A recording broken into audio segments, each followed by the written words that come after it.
মই গৌৰৱ গগৈ ডাঙৰীয়াৰ নেতৃত্বত কংগ্ৰেছত জইন কৰিলোঁ। 11 তাৰিখে মই এটি ভাষণ দিলোঁ। জইন কৰাৰ পিছত সেই ভাষণটো সম্পূৰ্ণভাৱে তাত মই কোনো ধৰণৰ বেয়া মনোবৃত্তি লৈ বেয়া মনোভাৱ লৈ মই কোনো কথা কোৱা নাছিলোঁ। মই বিচাৰিছিলোঁ, যিহেতু মই এটা ধৰ্ম নিৰপেক্ষ দলত যোগদান কৰিছিলোঁ, মই সকলো দল বাদ দি মই বিচাৰিছিলোঁ যে অসমৰ শদিয়াৰ পৰা ধুবুৰীলৈকে, বৰাকৰ পৰা ব্ৰহ্মপুত্ৰলৈকে, পাহাৰ ভৈয়াম সকলো জাতি জনগোষ্ঠী একেলগে একত্ৰিতভাৱে উন্নয়ন আৰু সমন্বয়েৰে অসমখন আগবাঢ়ি যাম। এই কথাটো মই বুজাব গৈছিলোঁ। তাত মোৰ কোনো মনোবৃত্তি নাছিল যে মই ধুবুৰীখনক লৈ শিৱসাগৰত থৈ আহিম, বৰপেটাখনক লৈ মই যোৰহাট থৈ আহিম, বা ডিব্ৰুগড়খনক আনি পেলাই মই বঙাইগাঁৱত থ'ম। এনেকুৱা ধৰণৰ মই কোনো বেয়া মনোভাৱ লৈ এনেকুৱা ধৰণৰ কথা বাৰ্তাবিলাক কোৱা নাছিলোঁ। মই কেৱল মাত্ৰ এটা কথাই বুজাব বিচাৰিছিলোঁ, অসমবাসী ৰাইজক মই পুনৰ কৈছোঁ যে মই দীৰ্ঘদিন এটা জাতীয় সংগ্ৰাম কৰি গৈছোঁ। মই এটি সাম্প্ৰদায়িক শক্তিক প্ৰতিহত কৰি অসমত এটি সমন্বয়ৰে আগবাঢ়িব লৈ যাব পৰাকৈ এখন চৰকাৰ গঠন কৰাৰ স্বাৰ্থত মই কংগ্ৰেছত যোগদান কৰিছোঁ। গতিকে মই তেনেকুৱা কোনো মনোভাৱ লৈ তেনেকুৱা কথা কোৱা নাছিলোঁ। কিন্তু সেই কথাটোক লৈ বিতৰ্ক হ'ল।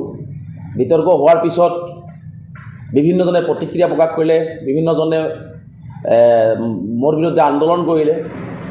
তাৰপিছত পাৰ্টীৰ সভাপতিয়ে বিষয়টো বৰ অসমৰ ক্ষেত্ৰতেই কথাটো আহিলে। তাৰপিছত মই যিহেতু জাতীয় সংগ্ৰাম কৰিছোঁ, মই নিজে ভাবিলোঁ, মই বিবেকক প্ৰশ্ন কৰিলোঁ যে আচলতে কোনোবাই হয়তো মোৰ কথাখিনিত মনত আঘাত পাইছে নেকি, বা বুজাটো অলপ ভুল হৈছে নেকি। গতিকে যি কি নহওক, দলৰ স্বাৰ্থত হিমন্ত বিশ্ব শৰ্মাক অফৰাই এখন অসাম্প্ৰদায়িক সমন্বয়েৰে আগবঢ়াই লৈ যাব পৰা এখন চৰকাৰ হওক, এখন হিমন্ত বিশ্ব শৰ্মাৰ চৰকাৰ অফৰাই অসমৰ সকলো জাতি জনগোষ্ঠীক একেলগে আগবঢ়াই লৈ যোৱা এখন চৰকাৰ হওক, সেই আশাৰ মনত ৰাখি মই কথাখিনি উদ্ধ কৰিলোঁ। লাইন বা কোনোবাই যাতে মনত দুখ নাপায় তাৰ কাৰণে মই কথাখিনি উদ্ধ কৰিলোঁ। মই ক্ষমাও বিচাৰিলোঁ। তথাপিতো বিষয়টো শেষ হৈ যাওক, যাতে কোনো মনত আঘাত নাপায়, এইখিনিতে সম্পূৰ্ণ শেষ হ'ব লাগিছিলে। আৰু তাৰ পিছদিনাখনো বক্তব্য দিয়া হ'ল। মই কোৱা কথাখিনি পাৰ্টি প্ৰেচিডেণ্টে ক'লে। তাৰ পিছদিনাখন দেৱব্ৰত শইকীয়াক চাওক, এজন মানুহ সকলোখিনি কথা উঠাই লোৱাৰ পিছত, দুখ প্ৰকাশ কৰাৰ পিছত, পাৰ্টীয়ে এটা ষ্টেণ্ড লৈ কথা কোৱাৰ, পাৰ্টী সভাপতিয়ে এটা ষ্টেণ্ড লৈ কথা কোৱাৰ পিছত দেৱব্ৰত শইকীয়াই প্ৰথম দিন কৈছে মই আপত্তি কৰা নাই।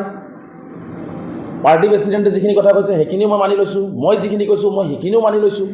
তাৰপিছত তৃতীয় দিনাখন এজন মানুহৰ ধৈৰ্য আৰু সহ্যৰ সীমা থাকে, কাৰণ মইতো কাৰো গোলাম হৈ যোৱা নাই। মই মানুহৰ হৈ কাম কৰিবলৈ গৈছোঁ, অসমখনৰ হৈ কাম কৰিবলৈ গৈছিলোঁ। গতিকে মই ধৈৰ্য আৰু সহ্যৰ সীমা থাকে। মানুহৰ আত্মসন্মান বোলা এটা বস্তু থাকে, বিবেক বোলা এটা বস্তু থাকে। মই বিবেক দংশনত ভুগিলোঁ। মোক ভাল পোৱা প্ৰতিজন মানুহে বিবেকত আঘাত পালে। গতিকে তেনে এটা ক্ষেত্ৰত মই দেৱব্ৰত শইকীয়াই পুনৰবাৰ মোক টাৰ্গেট কৰিলে।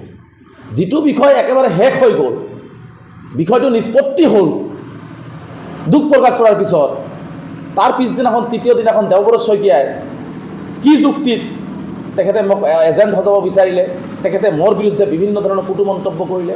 তেখেতে আৱেগ ভৰা 2 পৃষ্ঠা জোৰা, কাৰণ তেওঁতো চিঠি লিখাহে বিধায়ক, চিঠি লিখিতো দলটো শেষ কৰিছে। আৱেগ ভৰা এজন সংখ্যালঘু নেতা কংগ্ৰেছত জইন কৰিছে, সেই নেতাজনৰ বিৰুদ্ধাচৰণ কৰিব যায় তেওঁৰ আৱেগ ভৰা কথা বাৰ্তা লিখি গৌৰৱ গগৈ ডাঙৰীয়াক দিলে। যিটো কথা এদিন আগতে শেষ হৈ গ'ল, তেওঁ নিজেও প্ৰথম ক'লে, তাৰপিছত তৃতীয় দিনা কাৰ নিৰ্দেশত ক'লে। এইটো সম্পূৰ্ণভাৱে বিজেপি দল আৰু হিমন্ত বিশ্ব শৰ্মাৰ চুৰতুলিপি মতে তেওঁ তৃতীয় দিনাখন মোক আক্ৰমণ কৰিলে। তেওঁ যদি কিবা ক'ব লগা আছিল, পাৰ্টি প্ৰেচিডেণ্টৰ নাম্বাৰ নাই নেকি, তেওঁ ক'ব নোৱাৰিলেহেঁতেন নেকি? লেটাৰখন লিক কিয় কৰিলে? এখন পত্ৰ আপুনি প্ৰেৰণ কৰিছে, পত্ৰখন লিক কৰাৰ কাৰণ কি? সংবাদ মাধ্যমৰ যোগেদি এইটোৰ উত্তৰ দেৱব্ৰত শইকীয়াই নিদিয়ে কিয়? গতিকে সেইটো উত্তৰ দেৱব্ৰত শইকীয়াই দিয়ক। তাৰমানে দেৱব্ৰত শইকীয়া তেওঁ আচলতে অস্থিৰ মানুহ। তেওঁ কৈছিলে মই ধৈৰ্য ধৰিব লাগিছিল, মই ধৈৰ্য ধৰিলোঁ। অসমবাসী ৰাইজ জানক, মই 2 দিন ধৈৰ্য ধৰিলোঁ, সকলো মানি ল'লোঁ, সকলো শেষ হৈ গ'ল। তৃতীয় দিনাখন তেওঁ যিটো 2 দিনত মই দেখিলে যে ৰেজাল্ট কৰিম চৰকাৰটো সকলোখিনি শেষ কৰি পেলালে, কথাখিনি কৈ শেষ কৰি পেলালে, ৰেজাল্ট কৰিম চৰকাৰটো ওলাই নগ'ল। তৃতীয় দিনা তেওঁ যিহেতু এইটো ঠিকা লৈ আহিছিলে যে ৰেজাল্ট কৰিমক চৰকাৰক যিকোনো প্ৰকাৰে অপমান অপদস্থ কৰি দলটোৰ পৰা উলিয়াই দিব লাগিব, যিহেতু মই বিজেপিৰ এজেণ্ট হিচাপে কাম কৰি আছোঁ, সেইটোতো আকৌ বিজেপি দলক জনাব লাগিব। গতিকে তাৰ কাৰণে তেওঁ তৃতীয় দিনাখনো মোক আক্ৰমণ কৰিলে। গতিকে এজন আত্মসন্মান থকা স্বাভিমানী মানুহ কেতিয়াও সেইটো ঠাইত থাকিব নোৱাৰে। যাৰ কাৰণে মই পাৰ্টি সভাপতিক লিখিত আকাৰে জনাইছোঁ যে আপোনাৰ দলত ছদ্মবেশী আৰু বিজেপিৰ এজেণ্ট সোমাই আছে, তেওঁলোকে আপোনাক আগবাঢ়িব নিদিয়ে, কংগ্ৰেছ দলৰ পথ ৰুদ্ধ কৰি পেলাইছে। গতিকে এই দলটোত এইসকল এজেণ্টৰ লগত থাকি মই দল কৰাটো সম্ভৱ নহয়। মোৰ নৈতিকতাই নকয়, মোৰ মন মানসিকতাই নকয়, মোৰ বিবেক দংশনত ভুগিছোঁ। গতিকে মই আঁতৰি গ'লোঁ। কথাখিনি আপুনি ভালকৈ পৰ্যালোচনা কৰিব বুলি মই কৈছোঁ। এতিয়া আজি দেওব্ৰত শইকীয়া পুনৰবাৰ কৈছে হাঁহিম নে কান্দিম। মই দেওব্ৰত শইকীয়া ডাঙৰীয়াক এটা কথা ক'ব বিচাৰিছোঁ, আপুনি জানো কোৱা নাই যে মোৰ মাকে কোৱাৰ কাৰণে মই বিজেপি দলত যোৱা নাই? তাৰমানে কি? আপোনাৰ মন মানসিকতা সম্পূৰ্ণ শৰীৰটো বিজেপিৰ মাজতে আছে। যিজন ব্যক্তিৰ মাকে অনুৰোধ কৰাৰ কাৰণে তেওঁ কংগ্ৰেছ দলত আছে, তাৰ অনুৰোধ নকৰিলে নিশ্চিতভাৱে তেওঁ হয়তো ইমান দিনে হয়তো সেই দলটোৰ গেৰুৱা বসন পিন্ধিলেহেঁতেন। গতিকে তাৰোপৰি মই যিমান দূৰ খবৰ লৈছোঁ যে 2016 চনত অসমৰ মুখ্যমন্ত্ৰী হিমন্ত বিশ্ব শৰ্মা ডাঙৰীয়া প্ৰচাৰ সমিতিৰ দায়িত্বত আছিলে অসমত। নাজিৰা সমষ্টিত নিৰ্বাচনত প্ৰচাৰ সভা হিমন্ত বিশ্ব শৰ্মাই নিৰ্বাচনী সভা কৰা নাই বুলি মই খবৰ পাই আছোঁ 2016 চনৰ পৰা। তাৰমানে 2016 চনৰ পৰাই তেওঁ মিতাৰালি কৰি আছে। তেওঁ বেলেগক এইবোৰ কথা কোৱাৰ আগতে তেওঁ নিজৰ গাত এবাৰ স্বীকৃতি লওক না।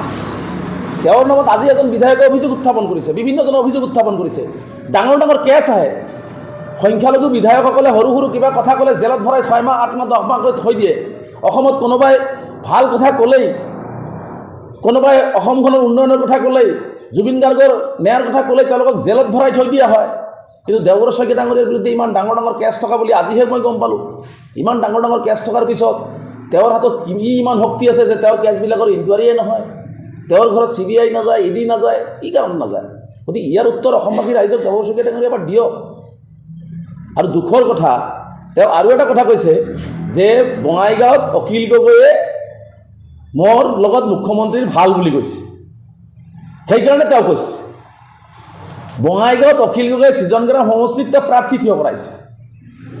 তেওঁ ভালকৈ এজন বিৰোধী দলৰ দলপতিয়ে কোনোবাই ক'ব যে মোৰ কাণখন চিলনীয়ে লৈ গৈছে, কাণটো নচোৱাৰ আগতেই মই কৈ দিম নেকি যে এইটো অমুকে কৈছে কাণখন চিলনীয়ে লৈ গৈছে। এজন বিৰোধী দলৰ দলপতিৰ হাতত সম্পূৰ্ণ তথ্য আৰু প্ৰমাণ থাকিব লাগিব। সম্পূৰ্ণ তথ্য আৰু প্ৰমাণ থাকি কথাবিলাক ক'ব লাগিব। আজি অখিল গগৈয়ে কৈছে বুলিয়ে তেওঁৰ হাতত সেই অখিল গগৈৰ কথা বাঢ়াই নাযায়। কালি যদি অখিল গগৈ কয় যে অসমখন ইয়াত নাই, অসমখন কেৰেলাত আছে, তেওঁ সেইটোৱে ক'ব নেকি?